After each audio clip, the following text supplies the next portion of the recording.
The first person asked, "What are a few ways that a nonprofit can build trust with a foundation?" And then another person asked, "What are good ways to create relationships when you know you're a great fit for a foundation, but they won't meet with you, especially when you're a one-person Devo team and you're working all funding streams?" I'll start Yeah, part of yeah. it, and Brian, I want you to jump in on this. I think the point we made earlier, just think of these organizations. They're made up of individuals. And again, how do you approach individuals? How do you start that dating process? How do you build that trust and awareness about what you're bringing? You know, if you're walking up to an individual at a cocktail party and say, "Will you marry me?" That conversation is probably not going to go well in terms of starting off. So how do you get started with that? Brian, what are you seeing? Yeah, we've all always heard, right? It's not what you do, it's who you know.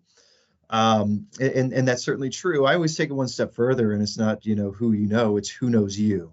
So I think, when it comes to that trust building, like if you're known, if I know your organization and you're not in the room, that's when you know that trust is there. So how do you try to get up to that level?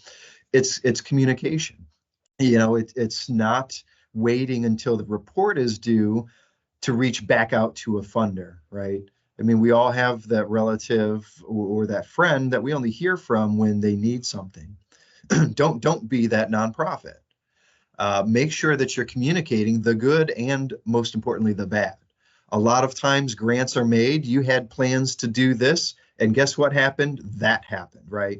Uh, it's understood. The funder doesn't really want the money back, but they don't want to be surprised at the end by you coming in saying like, oh, well, we actually didn't do that program, so we just kind of used the money on, this other program that we thought that you liked. No, talk to the people, reach out and ask them, and if you have not already received a grant, then again, it's the reaching out. Like, how can you make that connection? One of the biggest opportunities, and I would say an answer to the question about, that you're a good fit for that organization, but you're getting a no, or they won't get you to apply.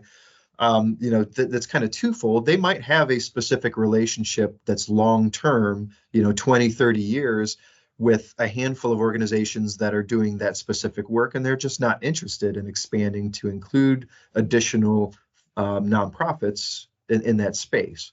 But a lot of times you have to look at the relationship side of it. And so you go to their 990, and you research who are those board members, who are those people, and then you come back, and you might be one person, but hopefully you have a board or committee as well.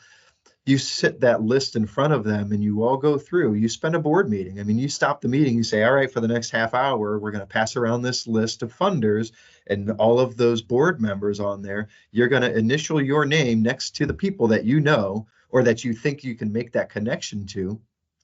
And then, either you're there, that person, that board member is going to reach out to the board member and include you, or they're just going to send an email saying, hey, Joe, I think you might want to know this person. And then it's up to you to kind of take that next step. So I think, whatever means it is necessary to kind of get to that individual relationship and that one-on-one, that's the best way to do it. And, again, if you haven't asked that funder, why they're not, what you could do to maybe fit within their funding interests, that's the first step. Call them if they have a number and say, hey, could you give us some feedback on our grant application? Because we really think we're aligned with your missions, but we'd love to hear your feedback. And they're going You to give you know, the feedback. and and and if you have the right kind of CRM, Brian, this is where the information is being kept.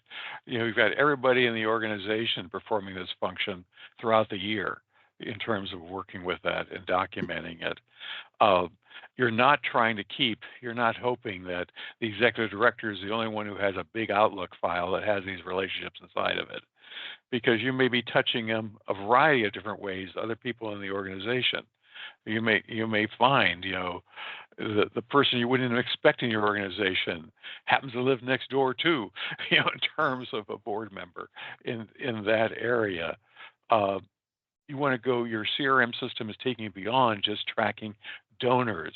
It's tracking all the relationships you have through your vendors, through the press contacts, through other influencers that you're working with, so you can start seeing those relationships across as you put together your request to go for more funding.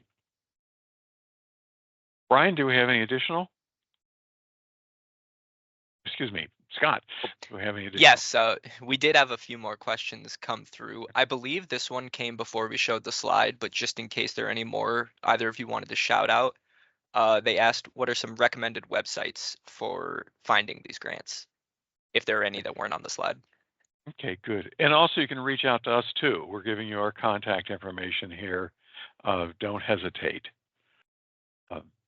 Because I think, I know we're very much into helping organizations do that self-assessment and then get to the point of where if there's a need to do a more formal assessment to take things forward. Yeah, I mean, I really encourage, the grant seeking side to utilize the foundation directory because it really can be as searchable as you want it to.